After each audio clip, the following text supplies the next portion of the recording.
Bonjour à tous, bienvenue les amis. Donc, le premier élément pour le graphiste est la couleur. Donc, il ne faut pas changer la couleur. Il dit c'est le cahier des charges Hans lui a donné. Donc, c'est orange. Et pourquoi c'est orange? C'est couleur un peu fruitier, un peu doux, mais en même temps, je pense qu'il y a une certaine connotation. Je ne sais pas quoi, mais après, on m'a demandé Hans de nous évoquer ça. Donc, fais-le, je crois, c'est un appel, il y a deux niveaux. Premier niveau, c'est dans le monde d'art. Il faut qu'on fasse un musée chez soi et avec tous les moyens, peut-être. Et deuxième, je pense que vu la conjoncture dans laquelle on vit, je pense qu'il y a certaines significations. Aujourd'hui, on est dans l'horizon de la guerre, on a l'inflation, on a des problèmes de pandémie. Donc, la société, il est un peu tendue. Donc, l'art, qu'est-ce qu'on fait pour cette société? Est-ce que l'art, uniquement, c'est une question du style, de couleur, de forme, de matière, ou bien cette couleur, cette matière, cette forme, c'est pour quelque chose? Je pense que c'est ça qui nous intrigue et c'est ça une question claire pour ce livre. Et aussi, je vous rappelle, c'est le graphiste qui m'a parlé hier. Malheureusement, il est malade aujourd'hui, donc il ne peut pas nous rejoindre. Il dit pour ce papier, à la fois c'est ce papier du riz chinois très traditionnel, mais en même temps, il y a une exigence pour ce papier, il faut qu'il soit fin. Pourquoi c'est fin? Parce que il faut que ce soit fin comme le papier pour le Bible. Donc, du coup, je vous donne quelques indices pour ce livre et après, je pense qu'on va demander Hans Obrist, il est directeur artistique de Secretary Gallery à Londres, et Yao Qingmei, artiste plasticienne basée à Paris, Ho Han Lu, directeur artistique de Maxi à Rome, et aussi Cao Dan, qui est co-autrice de ce livre, pour nous évoquer quels sont les enjeux, quels sont les secrets et quels sont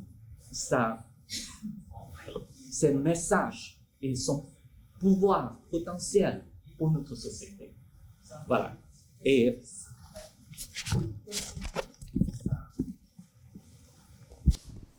donc, pour toutes les initiatives, quand il a son pouvoir, son possibilité, je pense qu'il faut qu'on projette pour le futur et dans le temps et l'espace. C'est-à-dire, une idée, une fois il est lancé, s'il est très court, je pense qu'il n'a pas beaucoup de pouvoir. Quand cette idée est lancée, et c'est comme chez les bouddhistes, et avec 1000 bras et 1000 yeux, et autrement dit régionalisé, là, il y a plus de signification et plus de pouvoir.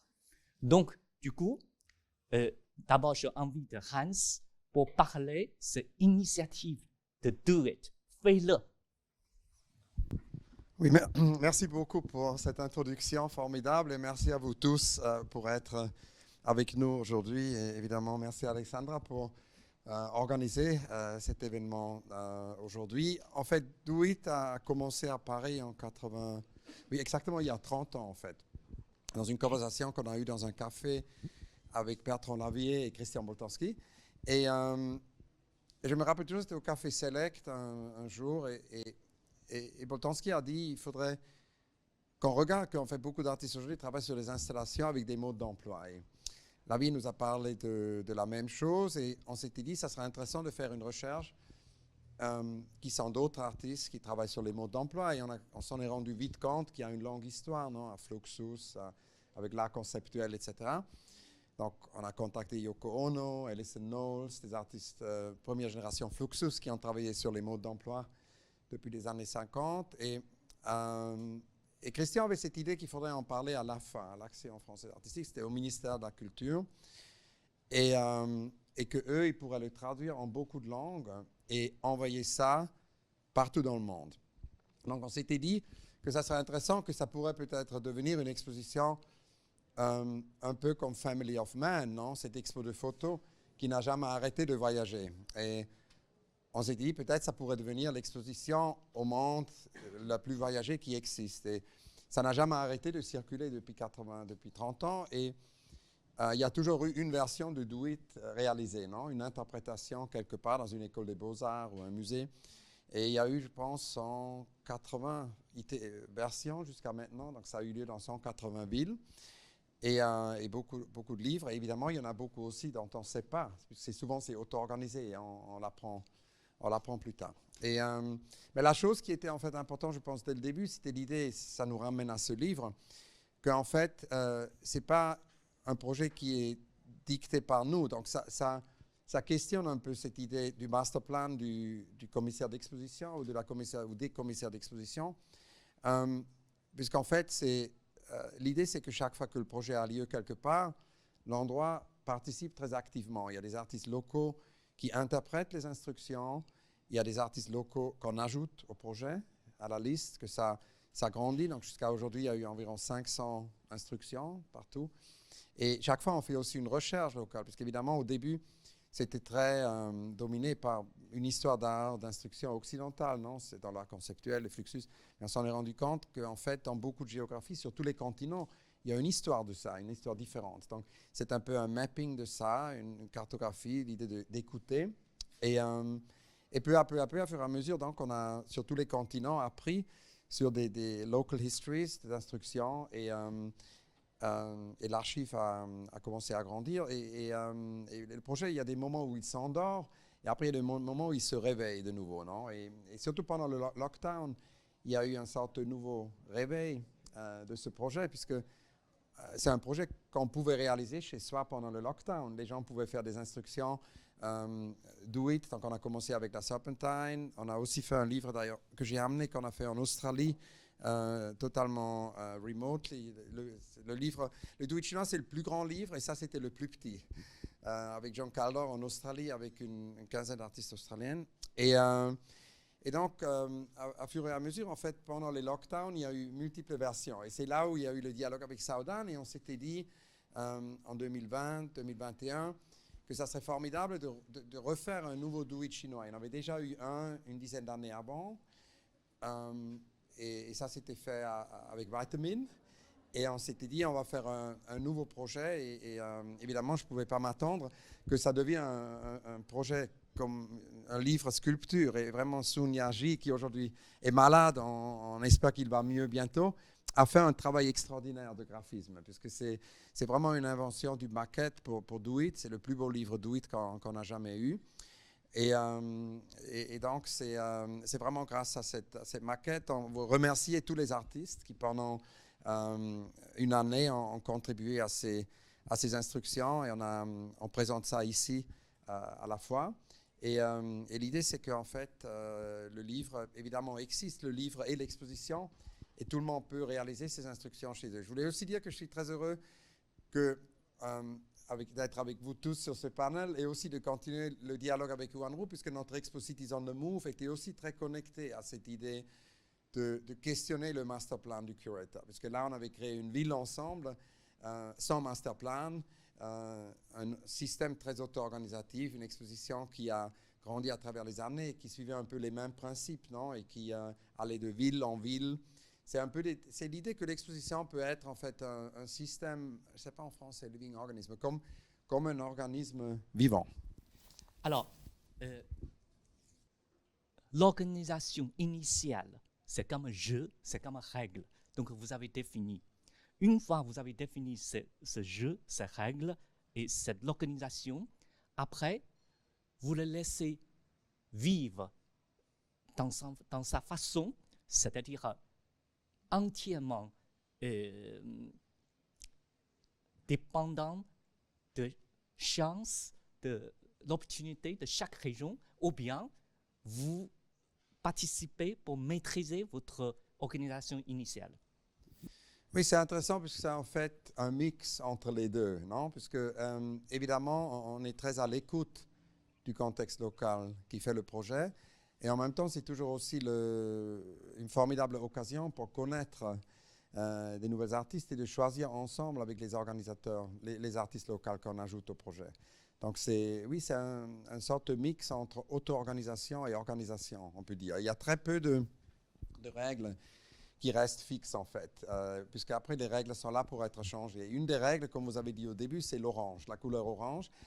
Et évidemment, c'est lié à l'énergie du projet, parce que orange est une sorte de couleur d'énergie. Mais c'était aussi puisqu'on avait deux modes d'emploi qui nous ont inspirés. L'un, c'était une machine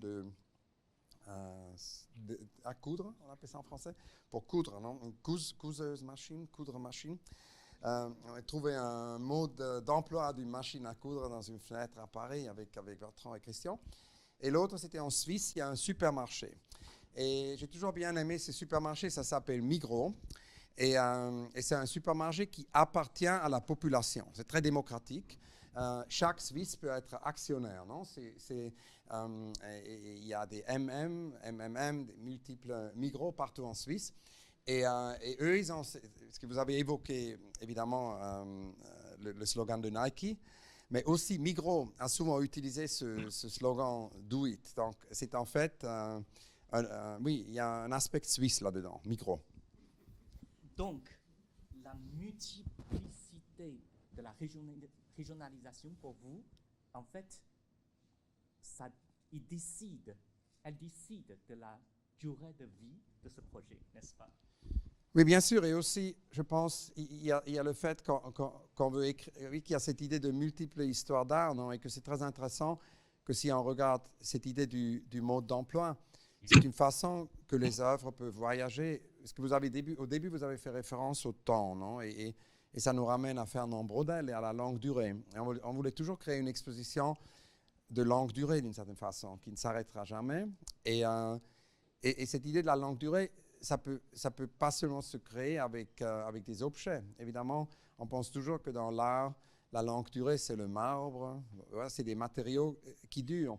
Mais il ne faut pas oublier que des poèmes qui sont peut-être pas du tout liés à une matière de longue durée ont une très longue durée. Et je pense que c'est la même chose pour des œuvres de mode d'emploi qui peuvent rester, et même s'il y a peut-être une période où après il n'y aura pas de do it, quelques années plus tard, quelqu'un peut retrouver le livre et ça peut se réactiver. Donc il y a toujours eu cet aspect un peu de la longue durée. J'ai d'ailleurs trouvé ce livre l'autre jour que je trouve extraordinaire. C'est un grand traducteur qui s'appelle Wang Mai, qui a traduit la poésie Tang chinoise. Ce sont 200 poèmes Tang pour notre siècle. Et je me rappelle souvent, quand j'ai fait la recherche, en Chine, il y a eu des artistes qui ont évoqué d'ailleurs qu'il y a des do it et des don't do it dans la poésie Tang. Donc ça, c'est d'autres connexions. Et je pense, l'autre chose peut-être comme réponse à votre question, c'est l'idée qu'évidemment, toutes ces recherches après aussi peuvent se cross-fertiliser. Non? Donc à bout d'un certain moment, les versions locaux qui se créent ou régionales ou nationales deviennent tous partie du grand projet global. Et donc, tous les 10 ans, 15 ans, on fait un nouveau livre Do It qui réunit l'ensemble de ces instructions. Et après, les instructions de tous les continents se rencontrent. Donc, en fait, tout ça est profondément inspiré par Édouard Glissant, puisque Édouard Glissant, le grand poète et écrivain martiniquais, qui est à l'origine de beaucoup de mes projets, m'a toujours dit qu'il faut penser à des expositions de mondialité, puisque nous vivons dans une époque de globalisation, et la globalisation est une force homogénisante qui souvent en fait détruit notre planète, qui mène à la crise d'extinction, à la crise écologique et à beaucoup d'autres crises. Et il dit qu'il faut résister à ça, mais il dit qu'il y a une contre-réaction, il disait déjà ça dans les années 70, qu'il y a une contre-réaction qui vient et qu'on vit aujourd'hui, qui est une contre-réaction à la globalisation, qui est un nouveau localisme. Et ces nouveaux localismes sont intolérants, souvent nationalistes, et refusent un dialogue global. Et Glissant dit, il faut évidemment résister ça aussi. Et donc il dit, il ne faut ni l'un ni l'autre, mais il faut la mondialité qui est en fait un dialogue global, mais qui est très considéré par rapport au local, qui écoute et tout ça. Et ça nous ramène d'ailleurs au philosophe Bernard Stiegler qui lui disait comment peut-on être local sans être localiste. Et tout ça, il y a dans Do It. Do It est une application de ça d'une certaine façon. Donc, il y a le temps et l'espace pour le développement durable de ce concept initial. Et en même temps, je pense que quelque part, il y a une synergie justement dans ce livre. Et il y a un très grand artiste, Huang Yongping. Lui, il a très bien compris le rapport entre le constructeur du règle et comment on fait vivre tout ce jeu-là. Donc, il a créé un projet qui s'appelle Leng Qiang Shou. Leng Qiang Shou, en chinois, en fait, ça veut dire quoi? Ça veut dire quelqu'un qui tire. Le tireur, il est caché. Donc, il tire quelque part. Han Ru, pendant des décennies, a travaillé avec Huang Yongping. Donc, je invite Han Ru pour nous présenter, pour parler, pour interpréter ce projet de Huang Yongping, tireur caché. Bon, d'abord, on entend ou pas en fait? Je ne sais pas, c'est un peu... en italien, on dit fa finte. Je ne sais plus comment traduire en français parce que fait comme si on entendait, mais bon, c'est pas très grave. D'abord, merci beaucoup de l'invitation de Alessandra et surtout Asia Now que en fait je vous félicite que Asia Now devient très très grand aujourd'hui et très chic surtout qui occupe la monnaie. Donc c'est pas n'importe quoi. Ça c'est vraiment très important que il y a tout de fois en fait on parle de l'argent et il y a personne d'autre qui peut occuper la monnaie. Donc ça c'est bravo. Tu vois, bravo. Donc deuxièmement, félicitations à Cao Dan et Hans Ulrich que vous avez réussi de faire vraiment une sorte de lingotto, une sorte de lingote de... normalement, c'est la forme standard d'un bloc qu'on conserve dans les sous-sols de banque. Non?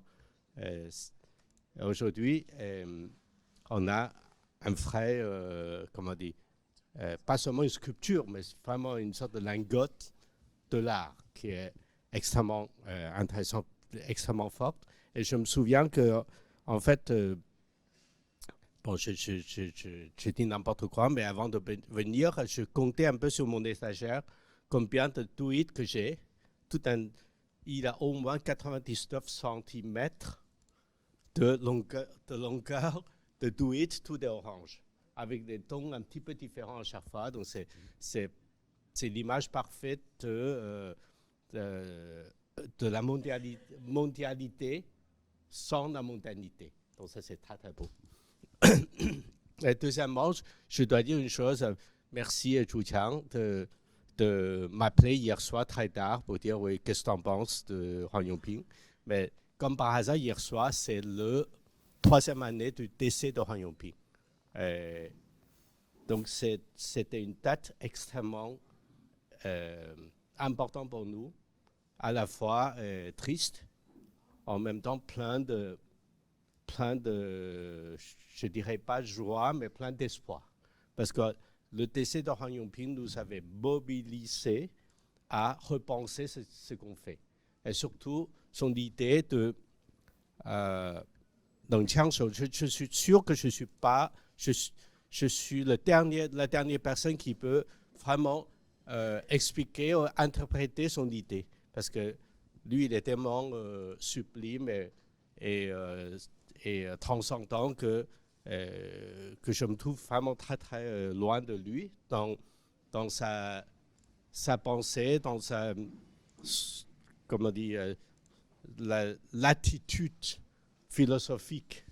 Donc, il nous avait sorti un petit mot très bizarre qui s'appelle « lengqiangshou ». Dans le livre, c'était traduit d'une manière assez intéressante aussi. Je pense que la traduction, c'est quelque chose que Yongping et beaucoup d'autres artistes dans ce livre vivent et traitent avec pour continuer à vivre. Donc la traduction entre les cultures, la traduction entre les formes, les gestes et les idées, et surtout entre toutes ces traductions, il y a toujours une sorte de circulation des efforts d'entendre quelque chose et des malentendus. Ces malentendus est tellement productif qui devient en fait plus juste que le sens original. Donc la traduction dans ce livre qui s'appelle « Lengqiangshou » est traduit en anglais qui s'appelle « Cold Stone-Faced Killer ». OK. Stone-Faced Killer, ça veut dire en anglais, bon, comme vous savez, un type qui tirait sur les gens avec tout sang-froid. Pas comme moi, mais si je devais tuer quelqu'un, je meurs avant. Voilà. Donc Yongping a fait une proposition en fait de traduction qui nous force à imaginer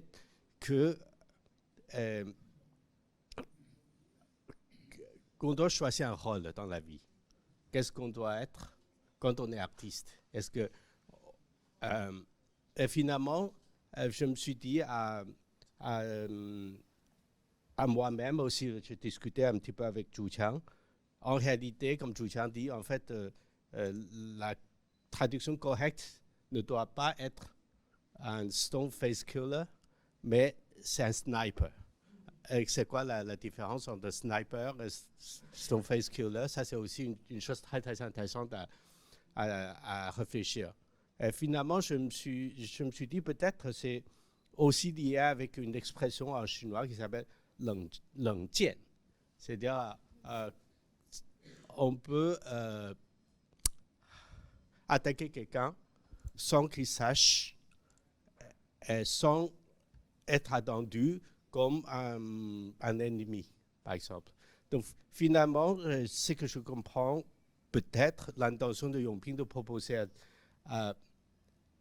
comment dire, de do it, de faire quelque chose avec cette idée d'attaquer quelqu'un d'une manière inattendue. Peut-être, c'est aussi une façon d'évoquer la fonction de l'art. Pourquoi on est un artiste? Un artiste, en fait, ça ne sert à rien, seulement pour servir à peut-être à nous donner un coup quand on ne voulait pas. Voilà. Donc c'est ce que j'ai essayé de comprendre. Peut-être que je n'ai toujours pas compris ce qu'il voulait. Alors, je rappelle, au début, on a parlé de couleur. Il faut que ce soit orange. En même temps, le papier, il faut que ce soit très léger, comme papier de Bible. Et maintenant, Hanru a évoqué tireur caché. Donc, autour de ces trois mots-clés, orange, papier Bible et tireur caché, et peut-être on commence à avoir tout petit peu d'idées sur qu'est-ce que ça veut dire. Fais-le, do it. Alors, dans la régionalisation de ce concept, de cette idée, Hans a collaboré, a demandé collaboration de Cao Dan, qui est co-éditrice de ce livre. Et quand je parlais avec Cao Dan, elle me dit, elle a une idée tout de suite, avoir 108 artistes dans ce livre. Pourquoi 108? En fait, il y a une petite référence. La référence, c'est un roman classique chinois du XVIe siècle. Ça s'appelle « Au bord de l'eau ». Et dans ce livre, dans ce roman, il y a 108 brigands. Donc, et qui sont ces 108 brigands et comment Hans et Cao Dan ont trouvé ce 108 brigands? Je donne parole à Cao Dan. Cao Dan, tu l'entends? Merci. Oui, merci Zhu Qiang pour la présentation et être animateur parmi nous. Et merci Hans pour cette rencontre. Et en effet, 108, c'est pas seulement un chiffre pour des brigands. C'est pas si. Il y a beaucoup de symboles dans le chiffre 108 parce que c'est un chiffre sacré dans l'hindouisme, dans le bouddhisme. Donc, c'est notre comment, préparatoire pour préparer ce livre. Et finalement, on a invité.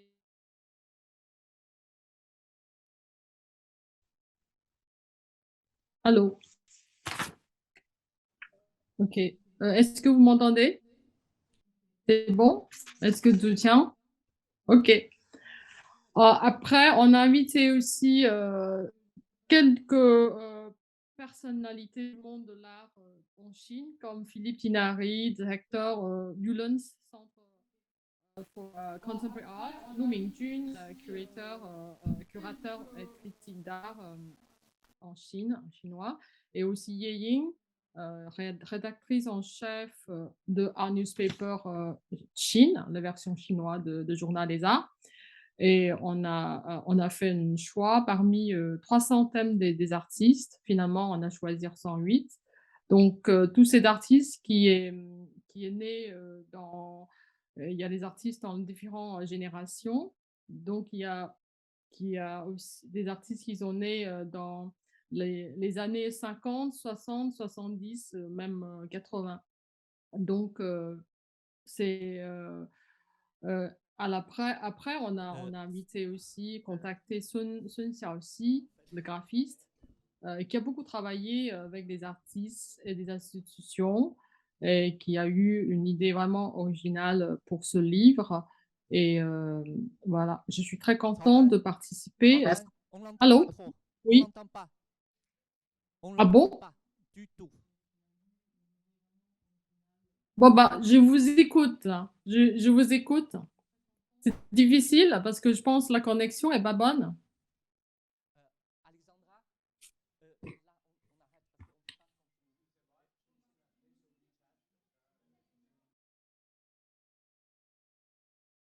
Remember Nature, où on a 140 instructions pour l'environnement, où il y a vraiment, chaque artiste propose un mode d'emploi, ce que nous, dans la vie quotidienne, nous pouvons faire contre la crise d'extinction, et ça va du micro au macro. Et je pense que dans cet éventail de possibilités, c'est aussi un livre où on peut, un peu tous les jours, prendre une de ces instructions et la faire, où un musée peut en fait réaliser toute une exposition énorme avec ces modes d'emploi. Mais je pense qu'il faut vraiment laisser la parole pour cette histoire des 108 à Cao Dan, et c'est à elle de l'expliquer, puisqu'elle l'explique beaucoup mieux, et on va mettre ça online. de votre part, dans votre démarche, pour vous, l'art à travers de Do It, c'est réformiste ou bien révolutionnaire? Ouais, ça c'est une très grande question, mais je pense que c'est l'art. Do It, c'est un champ ouvert de possibilités. Donc il y a tout ça dedans. C'est pas prescriptif, puisque on a commencé par les contraintes, et les contraintes sont là. Les contraintes, c'est la couleur orange. La contrainte, c'est qu'il faut que ce soit un mode d'emploi qui va sur une page, mais autrement il n'y a pas vraiment de contraintes. Donc c'est vraiment Art is an open gate to possibility. Le projet, c'est que l'art est une gate, c'est quoi? Une porte ouverte vers la possibilité. Tout à l'heure, vous avez parlé, disons, vous êtes mis dans la régionalisation, vous êtes moitié dans la participation, moitié laissé aller. Donc, est-ce que ce jeu, ces règles, une fois que vous avez défini, vous subissez vous-même devant les règles que vous avez définies, ou bien vous avez encore 50% pour modifier, pour faire évoluer ces règles. J'ai pas compris. Quand l'artiste envoie l'instruction ou... Non, parce que tout le concept, c'est un jeu, donc c'est une règle.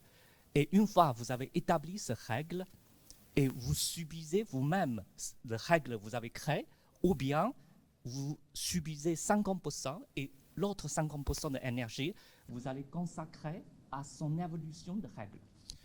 Bon, je pense que le projet évolue, non? Je pense que, par exemple, tout cet aspect environnemental est devenu beaucoup plus important à travers la durée du projet. Donc, c'est un projet qui évolue avec le temps. Et ce qu'il faut aussi dire, je pense, c'est qu'il y a 30 ans, l'Internet venait d'être inventé, non?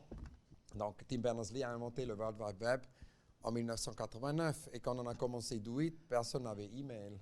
J'ai eu mon premier email en 1994, non? Donc, le projet s'est fait avec fax. Et il y a eu d'ailleurs, à cause de ça, il y a eu une sorte de retard avec les dernières épreuves.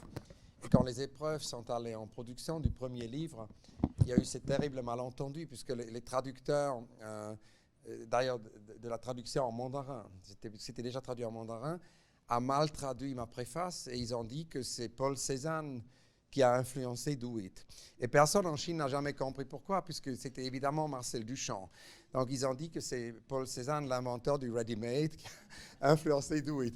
Donc puisqu'il n'y a pas eu encore email, donc on n'a pas eu les dernières épreuves et tout ça et tout ça. Donc évidemment, à partir de... Donc ce projet s'est fait avec fax, non? Et peu à peu, c'est devenu un projet complètement digital. Et il y a eu aussi cette idée de l'algorithme beaucoup dedans, non? Casey Rias et d'autres, des artistes qui travaillent avec generative art, non? Qui travaillent avec l'art digital, ils ont commencé à participer. Et donc, non, je pense que c'est vraiment un projet où on apprend, on écoute, on évolue, on co-évolue. Justement, c'est comme bord de l'eau, et c'est fluide, il est en train de bouger, il y a un mouvement perpétué. Et dans ce bord de l'eau, il y a 108 brigands, et Yao Qingmei fait partie de ces 108 brigands. C'est une brigand. Donc, et dans son travail, il a proposé dans ce projet une certaine tension et dans l'air du temps, c'est-à-dire pendant le Covid, pendant le confinement, pendant le télétravail, et comment on réagit sur ces tensions, et à la fois poétique et fait réfléchir. Je donne parole à Qingmei. Merci beaucoup et je suis très très contente d'être l'un de 108 brigands ici.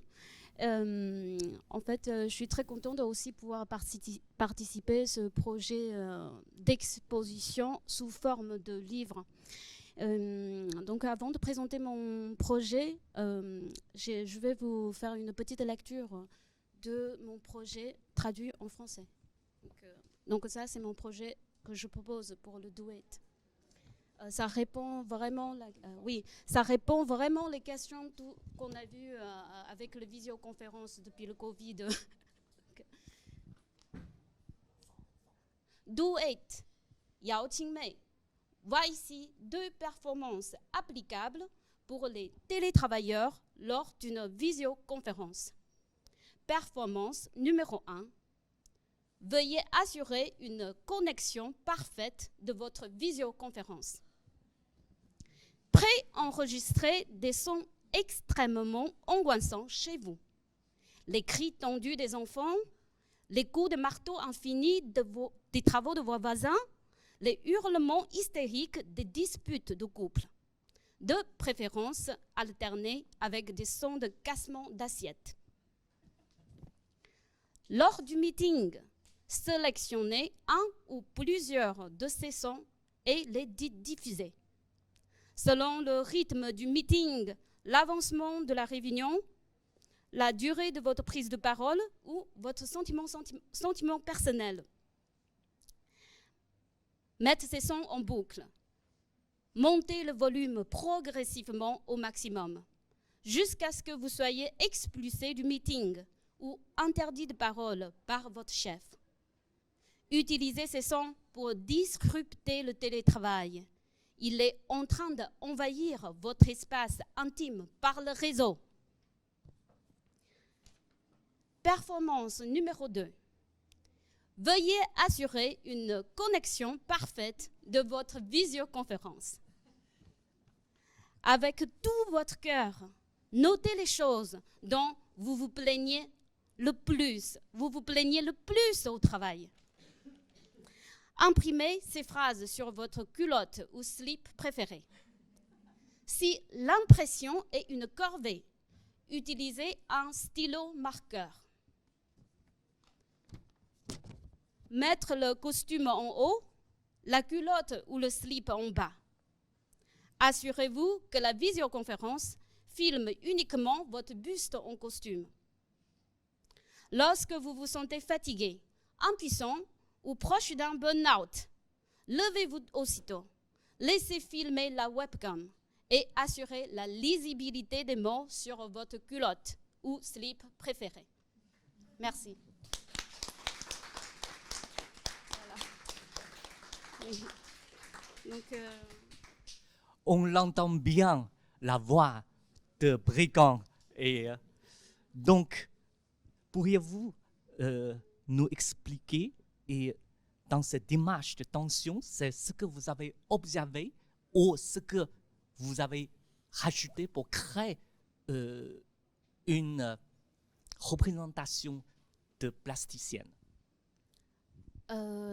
En fait, dans mon travail, je peux parler déjà un peu comment ça a été créé, comment ça s'est venu cette idée, parce que effectivement, comme ce que dit Hans, pendant le Covid, on ne peut pas sortir, et puis il y a aussi beaucoup de télétravail, et puis c'est sûr qu'on sent, moi personnellement, je sens aussi cet envahissement des sons de travail, tous ces visioconférences, et puis cet envahissement de travail, c'est comme une sorte de...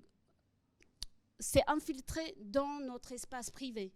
Donc, je me suis dit que ça pourrait être aussi très rigolo de faire une intervention chez nous pour reconquérir cet espace. Donc, c'est sûr que la performance numéro 1, si on peut encore garder le boulot. Et puis, la performance numéro 2, si vous voulez plus le boulot, on peut le faire. Oui. Et dans mon travail, parce que vous avez parlé du tension, parce que dans mon travail, j'ai fait beaucoup de performances, et puis je fais aussi de la vidéo. Le médium que j'utilise, c'est principalement la vidéo. Ça, c'est parce qu'en fait, il y avait aussi une question d'archive de la performance par la vidéo. Donc, c'est pour ça que... et puis après, je suis assez familier aussi avec toutes ces instructions pour la performance, parce que je suis très influencée également par les mouvements Dada, et puis les situationnistes, et puis les Fluxus, voilà.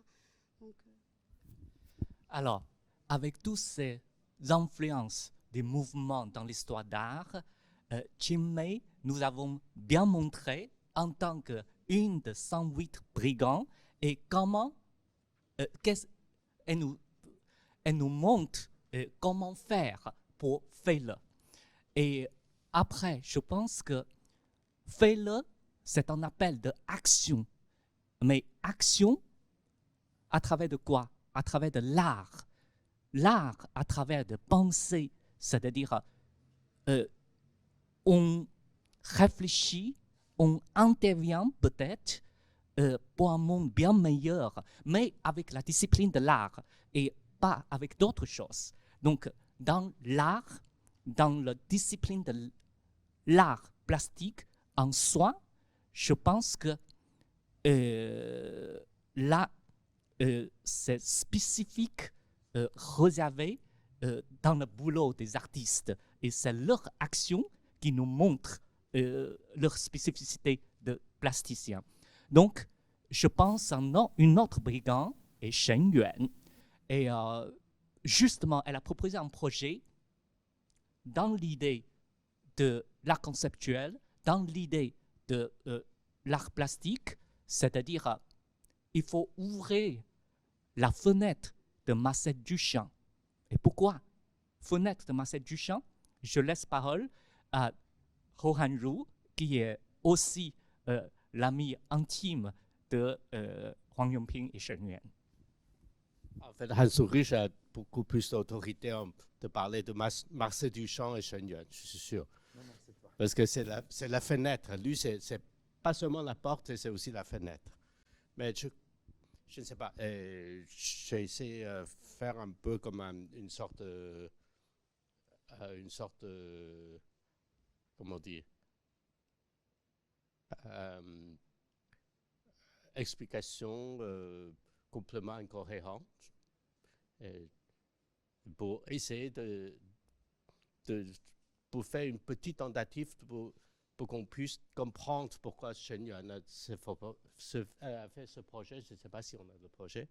En fait, le projet était, ce qui est intéressant, c'est que je ne sais pas quand elle a proposé à toi pour ce livre, mais finalement, elle a réalisé le projet dans son exposition chez Carmen Menour avec Huang Yongping. C'était la dernière exposition il y a un an presque. Et la pièce, elle s'appelle Le pêcheur de l'air de Paris. Donc imaginez un pêcheur qui pêche l'air de Paris, qui est une petite boule de l'air dans une petite bouteille créée par Duchamp à l'époque, et qui est posée sur une fenêtre. Cette fenêtre, effectivement, c'est le French window. Et en fait, Duchamp a joué avec le mot French window qui est, je ne sais pas, à l'époque, comme il n'y avait pas de digital, il n'y a pas de fax, donc il a fait sauter deux caractères. Donc c'est French window. Donc en fait, en même temps, et ça tombe peut-être très mal et très bien, encore une fois, c'était un projet que Shen Yuan a conçu ensemble avec Yongping pour leur exposition, la première fois ensemble et la dernière fois, qui s'appelle « Est-ce qu'on va brûler Paris ?» En fait,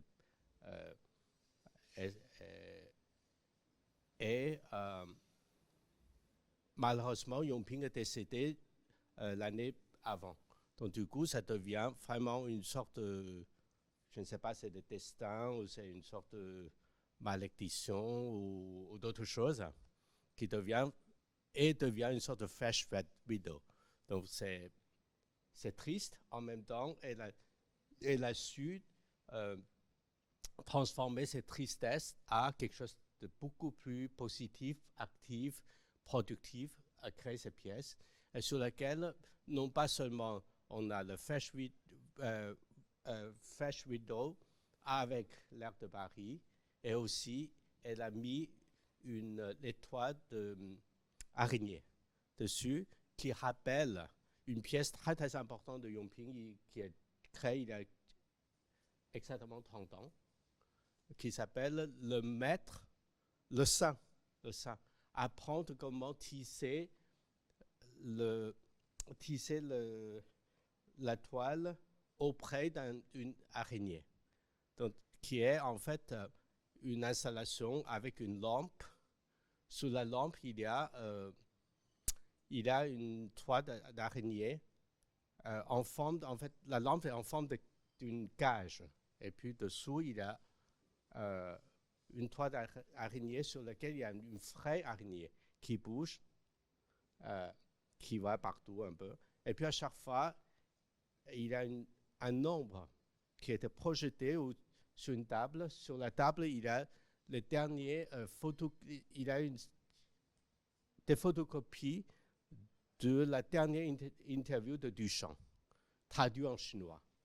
Et donc, à chaque fois, quand cette araignée bouge, l'ombre vient de perturber la lecture de ce texte. Donc, du coup, c'est une sorte d'intervention de Huang Yongping à questionner le sens du travail de Duchamp. Donc, il y a toute une circulation de sens, comme je dis, les efforts de comprendre quelque chose et puis le résultat de ne pas pouvoir comprendre. Donc, malentendu, encore une fois, fonctionne comme une force de production. Et je pense que Shen Yuan a très bien canalisé cet état je dirais, psychologique ou spirituel à quelque chose beaucoup plus positif, productif et courageux. Donc, c'est un projet extrêmement émouvant par rapport à la situation. Et aussi, c'est important qu'elle ait conçu le projet pendant le confinement. Donc, ça fait partie de son... C'est comme Qingmei a proposé de faire des performances. Ça fait partie de sa performance quotidienne pendant le confinement. Aujourd'hui, elle est reconfinée en fait en Chine. Elle est arrivée en Chine il y a une semaine. Elle venait de sortir de son confinement hier. Après 10 jours coincée dans un hôtel. Donc voilà, elle prépare une exposition à Pékin et on attend de voir la surprise qu'il va nous produire. Parce que Hanru parle Marcel Duchamp et je pense que ça me fait penser une phrase de Marcel Duchamp, c'est-à-dire, bon, d'abord, c'est quoi l'art? Est-ce que l'art, c'est tangible, intangible? Est-ce que l'art, c'est un fantôme, ghost? Et pour avoir l'art, on a besoin les hosts, et c'est-à-dire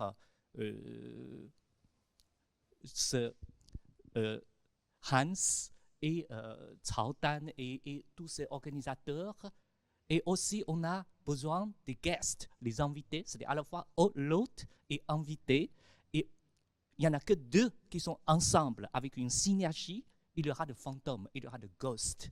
Donc, dans ce sens-là, est-ce que je peux encore inviter Hans de nous dire que pensez-vous la forme de ce fantôme, de ce ghost devant nous? On a essayé d'adresser ça d'ailleurs avec un marathon à la Serpentine, The Guest, The Ghost, The Host, où on a essayé de connecter ça aussi à AI, non? Artificial Intelligence. Donc c'est un thème énorme et je pense que ça sera un thème pour un autre colloque peut-être. Mais il faudrait qu'on continue peut-être avec Alessandra une autre année de parler de ça, puisque je pense que c'est un énorme thème. Mais quand Andrew a parlé de cette extraordinaire œuvre, non, de Shen Yuan, et quand Andrew a parlé de Huang Yongping, cette grande émotion aussi, oui, de cette troisième année que Huang Yongping n'est plus avec nous, ça m'a aussi fait penser à un truc qui est toujours... Je pense quand on lance un livre ou on présente un livre, il faut penser au prochain livre, non? Ça a toujours été notre principe. Et il y a un livre qui manque, que Andrew et moi veulent faire depuis 30 ans, 25 ans, c'est le livre sur Cities on the Move. Parce qu'on a fait c'est ça. On a fait cette exposition ensemble, non? Cities on the Move, qui était cette ville. Et c'est extraordinaire parce que c'était un dialogue très, très proche avec tous les artistes que Andrew a mentionnés. Les extraordinaires artistes qui étaient avec nous à Vienne. Il faut mentionner aussi Jensen, qui a joué un rôle fondamental dans cette exposition. Sai, évidemment, des artistes aussi très présents ici à la foire. Et ils ont tous une centaine d'artistes avec nous ensemble. C'est un peu le même nombre d'artistes que dans le livre ici. Ils ont tous construit une ville.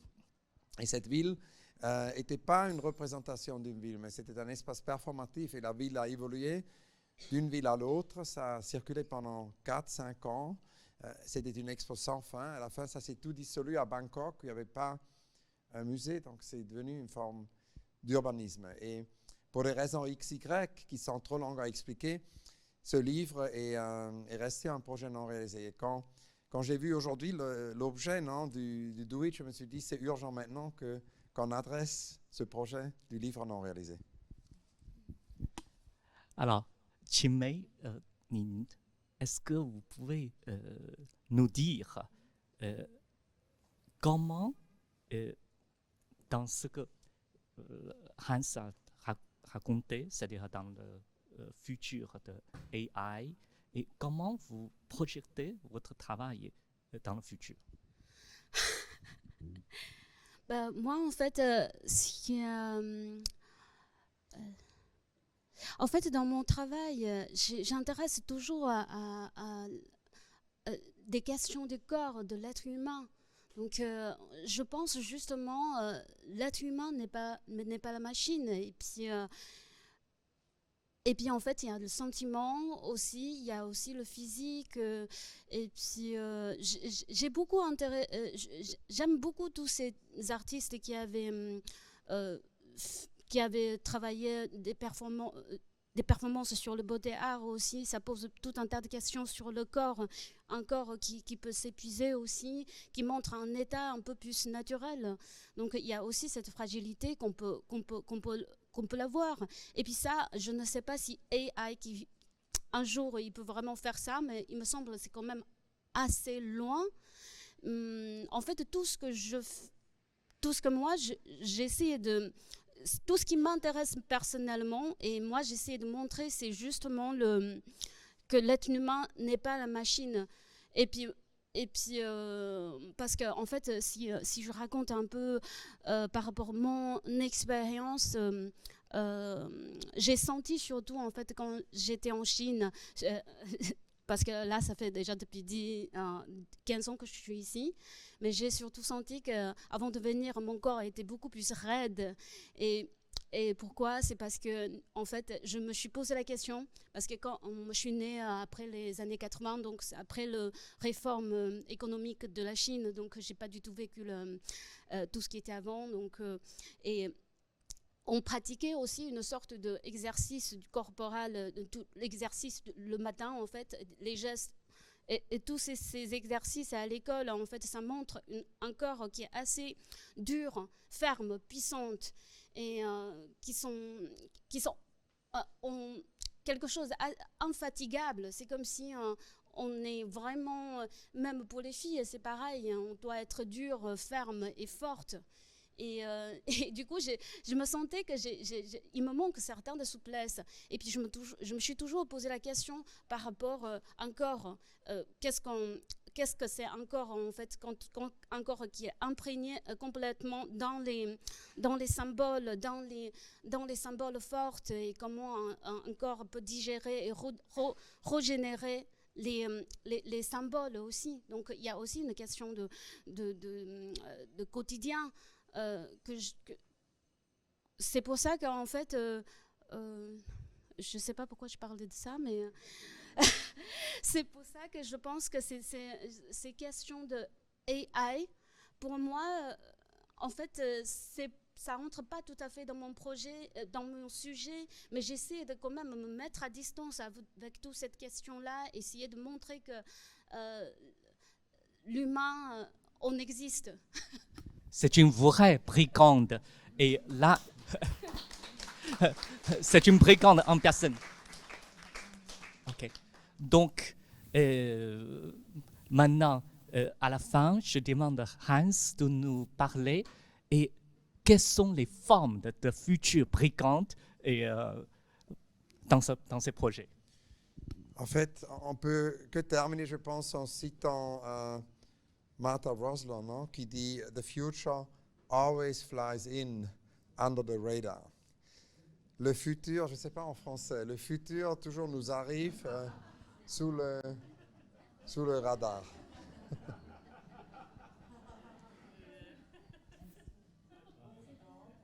Oui, parce que Dan est vraiment, j'espère qu'elle me remerciera, enfin qu'elle me pardonnera. Pardonne-moi si tu peux un jour, pas aujourd'hui.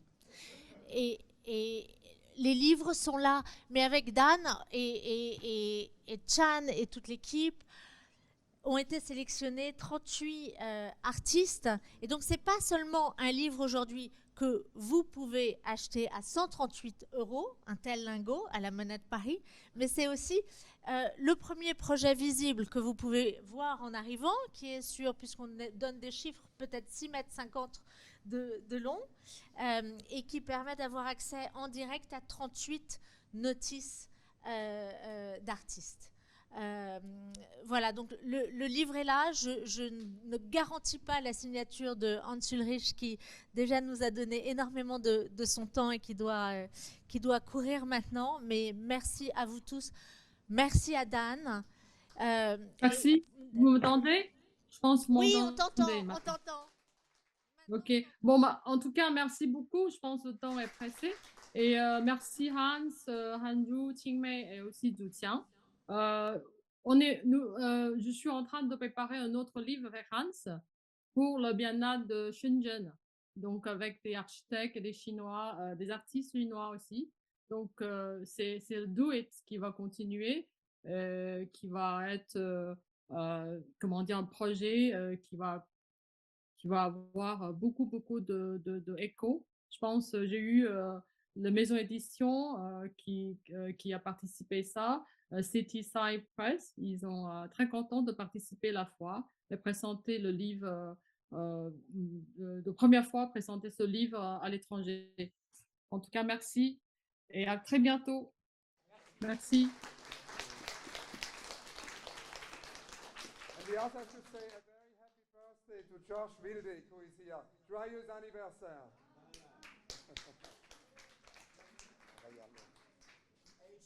Happy birthday. Good to see you. Thank you.